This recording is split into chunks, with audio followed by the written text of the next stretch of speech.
Câmara não deu conta. Não deu conta de segurar o povo. E nós vamos invadir o STF amanhã. Só sai de lá com o STF fechado. Tô chorando, emoção é demais.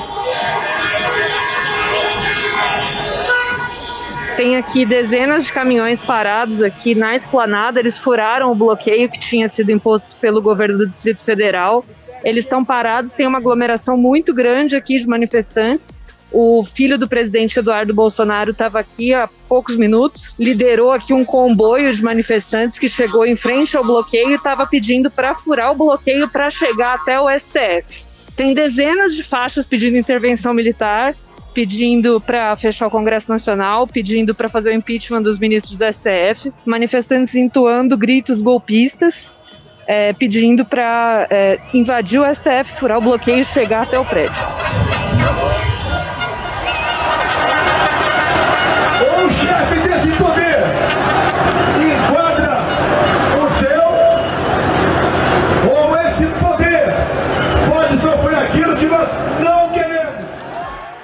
Agora são quase 11 horas da manhã. Há pouco o presidente Jair Bolsonaro discursou e as pessoas que estavam aqui, no momento em que ele fez algumas críticas aos outros poderes, as pessoas começaram a gritar "Fora Alexandre", uma referência ao ministro Alexandre de Moraes do Supremo Tribunal Federal.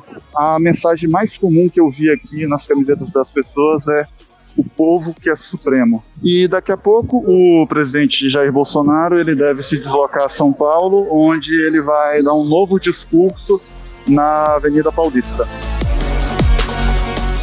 Dizer a esse ministro que ele tem tempo ainda para se redimir. Tem tempo ainda de arquivar seus inquéritos. Ou melhor, acabou o tempo dele.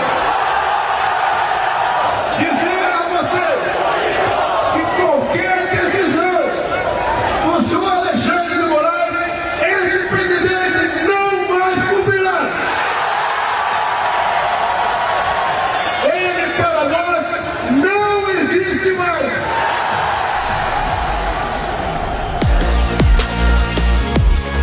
Quatro e 32 da tarde, o presidente Bolsonaro acabou de discursar aqui para uma multidão de apoiadores na Avenida Paulista.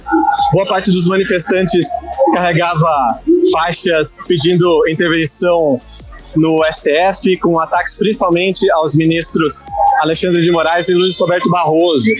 Talvez atendendo aquele pedido do presidente de ter uma fotografia para o mundo, muitas das mensagens estavam escritas em outros idiomas, principalmente em inglês, mas tinha faixas também em espanhol, em francês, em alemão. Muitas delas pedindo intervenção no STF, porque eles consideravam que o Supremo Tribunal Federal, segundo eles, é uma ameaça para o povo. Essa mensagem foi repetida várias vezes, e apesar de eles dizerem, algumas vezes, citarem a democracia, muitos deles pediam o fechamento do Congresso, fechamento do Supremo Tribunal Federal, e isso repercutiu bastante na fala do presidente, né? Isso agradou muito os manifestantes, eles estavam esperando por algo nessa linha, de acordo com o que eles vinham entoando aí nos carros de som, nos discursos com forte viés religioso e também cheio de símbolos pátrios.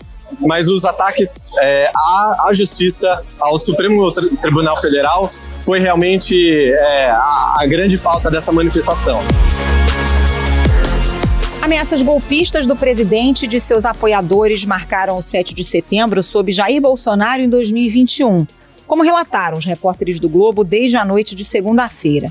De Brasília a São Paulo, o chefe de Estado não mediu palavras para insuflar a massa contra o Supremo Tribunal Federal, na figura dos ministros Alexandre de Moraes, principal alvo, e Luiz Roberto Barroso. Sua fala foi a mais radical desde que chegou ao poder. E agora resta saber o que virá pela frente. Já se sabe que Bolsonaro vai receber uma resposta do presidente do Supremo, Luiz Fux, na sessão desta quarta-feira, e que o Senado ficará até quinta-feira sem sessões para avaliar o atual quadro político. Também é notório que o presidente voltará a atacar o sistema eleitoral, como fez em São Paulo, mesmo depois da derrota do voto impresso no plenário da Câmara. Mas resta saber como atuará o presidente da Casa, Arthur Lira, o mais importante aliado do presidente no Congresso. Ele se manterá fiel? É dele que depende o avanço ou não de um processo de impeachment, que ganhou força entre os partidos políticos após os discursos desse 7 de setembro atípico. Para ajudar a entender esse momento mais agudo da crise institucional, conversamos com os colunistas Malu Gaspar, que está sempre on, hoje aqui no Ao Ponto, e Pablo Hortelado, que junto com sua equipe do curso de Gestão de Políticas Públicas da USP, entrevistou manifestantes que estiveram na Avenida Paulista para apoiar o presidente. Fique com a gente.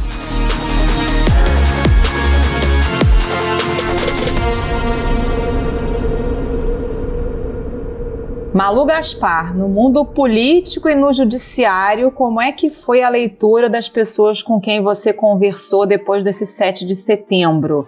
A leitura que o Bolsonaro foi além do que elas imaginavam ou já estavam esperando algo nessa linha?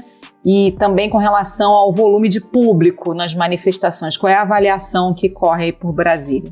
Então, Carol, é curioso, porque o teor em si das declarações, né, o fato de que o presidente da República está desafiando um outro poder, no caso o Supremo Tribunal Federal, e fazendo declarações golpistas, né, na linha de, olha, acabou, chega, isso não surpreende em si, pelo que é dito, né? Outras vezes o presidente Bolsonaro já falou essas mesmas coisas. Eu até lembro no artigo que eu escrevi hoje para o Globo a declaração que ele fez há um pouco mais de um ano, em abril de 2020, no QG do Exército, quando ele falou assim, acabou a patifaria, agora é o governo do povo. Quer dizer, a gente é capaz de se lembrar de várias vezes em que ele fez declarações desse mesmo teor.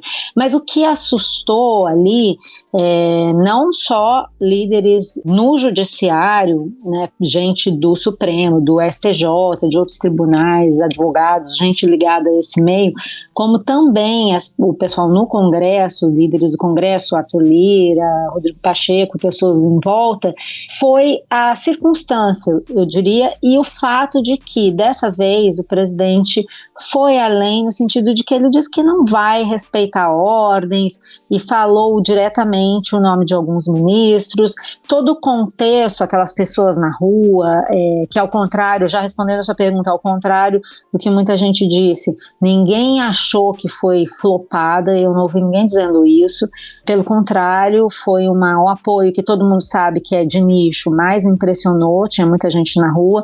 Então, o contexto, a declaração, a forma como ela foi feita, deixou muita gente preocupada, porque sinaliza que, bom, o presidente não vai parar, é preciso fazer alguma coisa, e nas palavras de várias pessoas com quem eu falei do judiciário, esse não é um ataque ao ministro Alexandre de Moraes ou ao Barroso ou a outro ministro, é um ataque ao judiciário. Quando ele diz, não vou cumprir ordens judiciais, eles interpretaram como um ataque à própria justiça, né? E aí fica uma situação assim, ou a gente tira ele, eu ouvi isso literalmente de um desses interlocutores com que eu falei hoje, ou a gente tira ele, ou ele implanta a ditadura.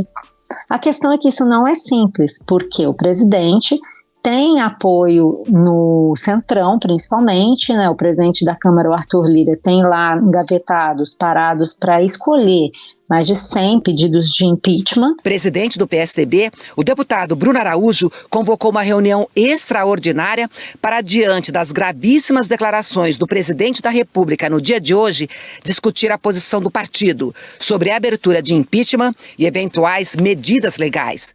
E não faz isso, nunca teve interesse em fazer, porque, bem concretamente, para o Centrão, essa força política do qual o Arthur Lira é o principal representante, para o Centrão é tudo uma questão de relação custo-benefício, né? Eles gostam de dizer que são os fiadores da democracia, em certo sentido eles são mesmos, mas eles são muito pragmáticos.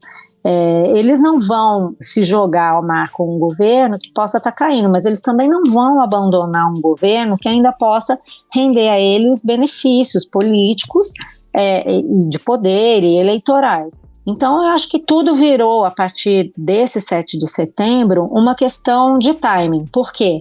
Porque o ambiente político está esgarçado, todos reconhecem que fica inviável administrar uma tensão que vai escalando, que o presidente tem feito escalar cada vez mais. Para todos nós temos três alternativas. Em especial para mim. vitória. Dizer aos canalhas que nunca serei preso. Porém, existem questões muito concretas, que são a aprovação de um orçamento no Congresso para 2022, o fundo eleitoral que precisa estar garantido, né, e tem os precatórios para serem decididos, né, como que se vai pagar os precatórios para saber se vai ter espaço no orçamento para pagar o Bolsa Família. Tem todo um xadrez aí para ser resolvido antes que se decida, de fato, afastar o presidente da República. Tudo isso depende de uma negociação bem delicada. Agora, a favor da tese do impeachment, existe o fato de que o impeachment é um processo. Você pode começar a pedir um impeachment na próxima semana ou na outra e leva-se meses até aprovar. Nesse prazo, você aprova o orçamento, você decide a questão dos precatórios, você resolve a questão do inquérito das fake news e constrói uma saída política para afastar o Bolsonaro. Isso é possível? Isso vai acontecer? Não sei, é difícil dizer agora. Em São Paulo, antes de dizer que não ia cumprir ordens do ministro Alexandre, ele disse que ele ainda tinha a chance de recuar nos inquéritos, recuar nas prisões, notadamente tentando fazer uma ameaça no sentido de fazer com que o Supremo recue, por exemplo, do inquérito das fake news ou outros que incomodem. Você acredita que existe alguma chance de recuo efetivo do Supremo? Não, pelo contrário. Inclusive agora, no final da tarde, depois ainda das declarações do Bolsonaro, o TSE determinou que canais bolsonaristas naquela rede social ligada ao Trump, a rede do Jason Miller, aquele assessor do Trump que foi inclusive detido hoje pela Polícia Federal. Então teve uma decisão do TSE que determinou a desmonetização desses canais. A Getty teria que bloquear esses recursos desses canais bolsonaristas que já foram bloqueados, já tiveram seus recursos bloqueados no YouTube, também na Getty. Então, quer dizer, eu até entendi essa decisão do TSE, que foi tomada agora à tarde, como uma demonstração ao presidente de que não vai ter recuo. Pelo contrário, enquanto ele declara que o TSE e o STF têm que recuar, o TSE vai lá e dá uma decisão que estende o bloqueio dos canais bolsonaristas, os recursos dos canais bolsonaristas, a uma nova rede social para onde eles estavam migrando. O que o Bolsonaro sabe é que ele comprou essa guerra, ele sabe exatamente onde ele está entrando. O que ele pretende com isso, a gente também sabe, né? Se ele pudesse, ele daria um golpe, mas eu acho que as chances de um golpe estão ficando cada vez menores. Por volta das 8 horas da noite, os apoiadores pressionaram os policiais para conseguir acesso com carros e veículos aqui à esplanada dos ministérios. Eles retiraram grades de segurança que estavam ao longo da via. Malu, dá pra gente saber qual é a temperatura hoje nas Forças Armadas e nas polícias com o cenário? Porque tinha um temor grande de que as polícias militares deixassem correr frouxas as manifestações, né? Na noite de segunda-feira em Brasília, os manifestantes chegaram a derrubar grades e tal, mas depois a coisa parece que se acalmou. Já dá para saber qual é a temperatura nessas corporações nesse momento? Acho que também isso deve mudar para os próximos dias e para os próximos meses, mas eu concordo com você que havia mesmo essa expectativa de uma certa leniência da polícia com os manifestantes em Brasília, e o bastidor que eu apurei é que, de fato, depois que esses manifestantes invadiram ali, romperam as primeiras barreiras da esplanada, o Luiz Fux, presidente do Supremo Tribunal Federal, ligou para a própria Polícia Militar do Distrito Federal, os comandantes, e para o general, que é o comandante militar do Palácio do Planalto, o general Matsuda, para dizer que se aquilo fosse adiante, ele iria convocar, ou pedir que o Bolsonaro convocasse uma GLO, uma operação de garantia da lei e da ordem, que tem que ser executada pelo Exército e tem que ser autorizada pelo Bolsonaro. E isso criaria uma situação complicada, né? Eu não sei nem se seria uma solução inteligente, no sentido de que talvez fosse a desculpa que o Bolsonaro estava esperando para causar um golpe. Mas o fato dele ter feito esse aviso e realmente a Polícia Militar ter colocado a tropa de choque na esplanada, barrado a entrada dos manifestantes à sede do Supremo Tribunal Federal, significa que ainda há uma certa permeabilidade do Exército e das polícias às autoridades e às instituições, né, constituídas.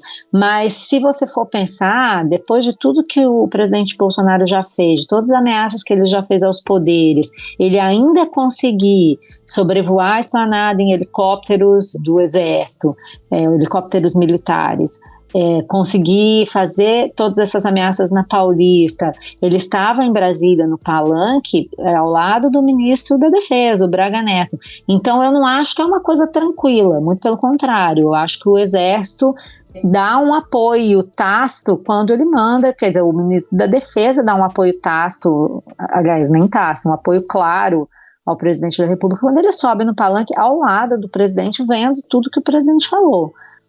Então, eu acho que essa não é uma situação tranquila, mas os eventos de hoje mostram que existe, sim, um respeito às autoridades constituídas, às instituições, apesar de ser um equilíbrio tênue, ele ainda existem esses limites.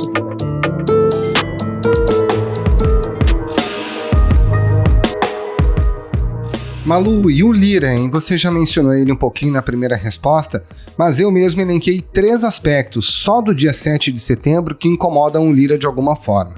O presidente Jair Bolsonaro falou do voto impresso lá em São Paulo, disse que queria inclusive o voto auditável e com contagem pública dos votos, o que está completamente fora de questão nesse momento. Depois o presidente, mas no caso em Brasília antes, portanto, inventou uma reunião do Conselho da República que igualmente não existia e que constrange os chefes de poderes, já que eles pertencem a esse Conselho da República. E o próprio ataque sistêmico, no caso ao outro poder, que deixou o próprio Lira mais pressionado pelo pedido de impeachment, sobre o qual você já conversou com a gente. Qual é o caminho esperado pelo presidente da Câmara agora? Eu acho que o presidente da Câmara também está fazendo cálculo. Agora, de fato, deve ter incomodado bastante essa declaração do Bolsonaro a respeito do voto impresso. Nós queremos uma eleição limpa, democrática, com voto auditável e contagem pública dos votos. Eles tinham um acordo em que o presidente da República prometeu para o Arthur Lira que não voltaria mais ao assunto do voto impresso caso fosse derrotado no plenário, como de fato ele foi. Inclusive, a gente que acompanha os bastidores sabe que o Lira operou ali para que o presidente não tivesse muito poucos votos, para não ser derrotado de forma humilhante, para que se mantivesse algum equilíbrio ali de forças. Então, e ele sempre se orgulhou nos bastidores de que o presidente, bem ou mal, do jeito dele, estava cumprindo esse acordo. Então, eu acho que ele pode ter ficado, sim, incomodado, mas também nós estamos falando de um político pragmático e experiente. Se ele quiser, ele vai usar isso como uma desculpa para romper com o presidente. Mas se ele achar que é o caso de se ficar ao lado do presidente ainda, de segurar as pontas, isso não vai ser um problema, né? Nós estamos falando de um político pragmático. Então, com certeza o presidente está desafiando. Uma vez eu escrevi um artigo falando que eu achava que o presidente apostava que estava governando não uma república das bananas, e sim dos bananas. E eu acho que às vezes ele pensa isso sim, porque ele faz os compromissos, ele descumpre os compromissos e no dia seguinte ele quer que seja tudo bem, entendeu? Vai ver que é por isso, as pessoas deixam que ele descumpra os compromissos, então ele segue adiante, né? Eu acho que se tem uma coisa que ficou claro para mim agora, depois dessa manifestação de 7 de setembro, é que o jogo mudou. Não significa que ele vai cair, mas as chances disso acontecer de agora em diante aumentam. O jogo mudou e ele vai ter que arrumar uma nova solução aí, ou pelo menos ficou bem mais caro para ele manter o apoio que ele precisa para se sustentar politicamente. Malu Gaspar, Malu tá on, mas está aqui no Ao Ponto hoje, sexta-feira, de volta no Malu tá on, com certeza, né, Malu? Muito obrigado. Fazendo uma colaboração pros amigos, né? Pô, com certeza, e que baita colaboração. Muito obrigado, um grande abraço e um ótimo trabalho. Valeu, Malu, um abraço, até a próxima. Sempre bom conversar com vocês, um abraço.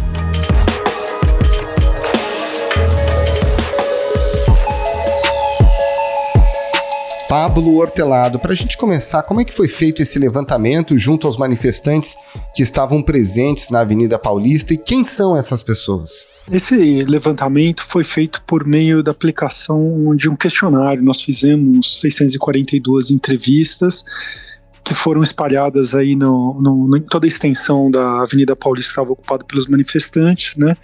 Então, nossos resultados representam essa amostra aí dessa população que estava se manifestando com uma margem de erro de 4 pontos percentuais para cima ou para baixo. Quem são essas pessoas que estavam manifestando? Eles eram 60% homens, a maioria acima de 45 anos, a maioria branca, mas isso é mais ou menos a população, o perfil da população de São Paulo, católicos ou evangélicos na sua maioria e com renda familiar acima de 5 salários mínimos. Esse, digamos assim, é o perfil demográfico. Um dado importante é que 27% era gente de fora da região metropolitana de São Paulo. E por que é que essas pessoas foram à manifestação hoje, professor? Quais são os motivos mais citados? O que nós fizemos foi pegar a convocação. A convocação ela era muito plural, ela não tinha, era uma manifestação em apoio ao presidente Bolsonaro, e ela tinha vários temas, né? Incluía a defesa da liberdade de expressão, um tema que reapareceu com mais força nos últimos dias, o impeachment de ministro do Supremo, implantação do voto impresso auditável, autorizar o presidente a agir, assim, dessa maneira meio vaga e talvez meio golpista, e a intervenção militar para moderar conflito entre os poderes. Todos esses temas foram mencionados pelos entrevistados. A intervenção militar, muito menos do que os demais. Os demais, todos, pelo menos 2/3, disseram que concordavam com esses temas. Quando a gente pediu para escolher um motivo principal, aí se destacaram 3. O impeachment de ministros do Supremo, defesa da liberdade de expressão e a autorização para o presidente agir. E aí, quando eles falam autorização para o presidente agir, a gente pode dizer que eles estariam dispostos, em tese, a dar uma carta branca para o presidente agir no sentido que ele bem entender? Essa é uma parte desse discurso, assim, que ele não é, às vezes ele é meio, digamos, timidamente golpista, né, na qual o presidente diz que ele vai fazer o que o povo pedir. Ele, enquanto chefe supremo das Forças Armadas, vai fazer o que o povo pedir. Isso gerou um grito nas manifestações bolsonaristas, que não é de agora, já deve ter talvez um ano, né, na qual as pessoas gritam, eu autorizo. Autoriza o presidente a fazer o quê? Né? Isso não é dito, fica nas entrelinhas, né? Mas ela tem, digamos assim, um perfume um pouco golpista, né? De que ele vai dar um passo além, ele vai confrontar as instituições, embora isso não seja dito abertamente, né? A combinação disso com esse antagonismo muito presente que a gente detectou com o STF, né? Nós fizemos uma pergunta: quais instituições as pessoas, os manifestantes consideravam inimigo do presidente Bolsonaro? Em primeiro lugar, o Supremo Tribunal Federal, e quando a gente pedia para escolher só um deles, 60% dizia Supremo Tribunal Federal. Então a combinação dessas duas coisas é bastante preocupante, ou seja, as pessoas estavam lá para pedir impeachment do ministro, em parte, em outra parte para autorizar o presidente a agir, e o principal inimigo era o Supremo Tribunal Federal, que é um dos poderes da República e o poder que tem agido com mais independência. E aí, na esteira, além do Supremo Tribunal Federal, eles apontam, né, como inimigos do presidente a esquerda, a imprensa e o Congresso também, né, professor? Exatamente. Todos eles, praticamente mais da metade, disseram que imprensa, esquerda, CPI da pandemia e governadores, Congresso Nacional, tudo isso deu praticamente metade, pelo menos disseram que são inimigos. Quando a gente pedia para escolher um, eles nomeavam o Supremo Tribunal Federal, em seguida a esquerda, e em terceiro lugar a imprensa.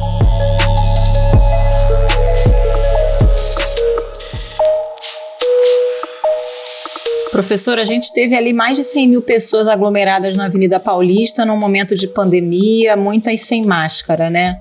Vocês chegaram a monitorar isso, o uso de máscara e preocupações relativas à pandemia? Qual é o grau de preocupação das pessoas com isso? E com medidas, por exemplo, de fechamento de comércio, de passaporte de imunidade?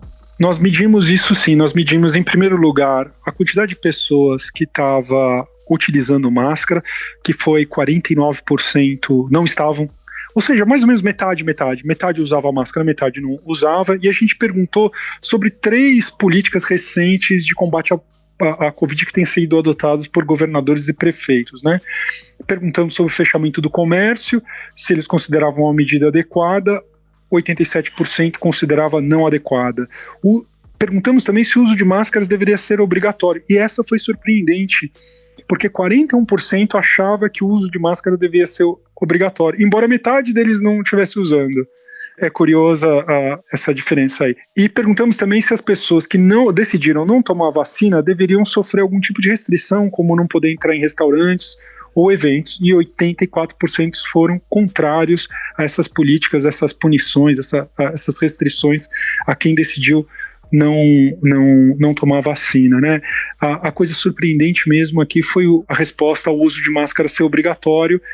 53% disseram que não, mas 41% disse que sim. Isso mostra aí que os apoiadores do presidente estão divididos com relação a essa política. Professor, é uma pergunta subjetiva. Hoje, de acordo com as pesquisas de opinião, cerca de 25% da população brasileira apoia o presidente Jair Bolsonaro, algo em torno disso. E a gente viu um grande volume de pessoas, especialmente na Avenida Paulista. A gente pode dizer que essa fotografia, já que o presidente fala em fotografia, esse é o máximo que o presidente pode conseguir nesse momento em termos de apoio popular numa manifestação tal como essa de 7 de setembro? Eu acredito que a estratégia do presidente não é ter uma maioria, mas ele tem uma impressão de que ele tem maioria. São coisas bastante diferentes, né? Ele fez um esforço deliberado de mobilizar pessoas em 2 lugares, ao invés de espalhar essas manifestações pelo território nacional. E a gente vê isso na quantidade grande de pessoas de fora da Grande São Paulo. 27% dos manifestantes vieram de outras cidades. Isso encheu a manifestação em São Paulo. Mas apesar disso, não é só isso que explica. A manifestação, ela foi grande. Eu acompanho sempre manifestações como atividade minha de pesquisa, e posso dizer que, sem medo de errar, que ela foi a maior manifestação desde o impeachment que a gente viu na Avenida Paulista. Foi uma manifestação grande, foi uma demonstração de força eloquente do presidente Bolsonaro, mas isso não significa que ele tenha a maioria. As pesquisas de opinião, que são um instrumento adequado para a gente medir isso, mostra que o presidente está no seu pior momento do ponto de vista de apoio popular, mas ele consegue, com essa minoria, mobilizar uma quantidade de gente expressiva. É uma minoria da população, mas ela está muito mobilizada, ela está muito aguerrida, ela está muito convicta das suas posições, o que, casado com a postura muito radical do Bolsonaro, é muito assustador. Especialistas criticaram hoje a medida provisória do presidente Jair Bolsonaro que dificulta a atuação das redes sociais contra fake news e discursos de ódio. Professor, para a gente encerrar, antes dessa manifestação do presidente em São Paulo e também em Brasília, ele editou uma medida provisória que modifica o marco civil da internet. E a gente está realmente falando nesse momento sobre de que forma o presidente consegue ou tenta aumentar o seu número de apoiadores. E aí, justamente, ele tenta dificultar a retirada de conteúdo que pode ser de informação duvidosa, fake news e informação, inclusive, que pode gerar algum tipo de perigo à sociedade. Como é que você vê essa situação no momento e de que forma isso pode ser remediado? Essas duas ações me parecem ligadas, né? No último momento da convocação, que a gente vê nas mídias sociais, o presidente Bolsonaro estava enfatizando a defesa da liberdade de expressão. E eu acho que ele estava preparando o terreno justamente para a edição dessa medida provisória que aconteceu na véspera do 7 de setembro, né?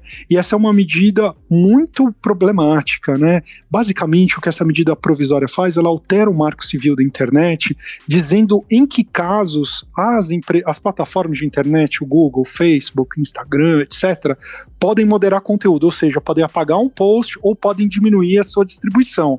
Tem algumas coisas que são autorizadas nessa medida provisória, que as empresas já fazem, não pode fazer apologia ao crime, não pode nudez, e tudo isso elas seguem sendo permitidas a moderar. No entanto, tem coisas muito importantes que foram tiradas. Por exemplo, as empresas não poderão mais moderar conteúdo que seja fake news, que sejam considerados falsos por uma agência de verificação. As empresas não poderão moderar conteúdo que tem informação falsa sobre a Covid que leva as pessoas a se contaminarem.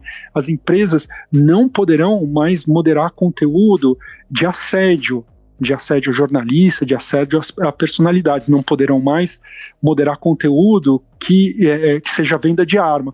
Então, um monte de comportamentos que hoje as empresas moderam, elas passaram a ser proibidas. Inclusive, essa medida provisória cria penalidades muito duras que podem ser tomadas pela administração diretamente, inclusive tirar a empresa do Brasil. Então, é uma medida muito dura que vai impedir as empresas de moderar a máquina de propaganda do Bolsonaro, porque basicamente o que ficou de fora, o que ele tornou, por meio dessa medida ilegal das empresas fazerem, é tirar desinformação sobre Covid, propaganda que coloque em xeque a credibilidade do processo eleitoral, tudo isso que as empresas estão tirando, elas vão ser proibidas de tirar. E as mídias sociais vão ser tomadas por esse discurso e vai ficar um ambiente extremamente poluído. Professor Pablo Hortelado, muito obrigada pela participação, bom trabalho para o senhor. Valeu, professor, um grande abraço. Muito obrigado, até logo.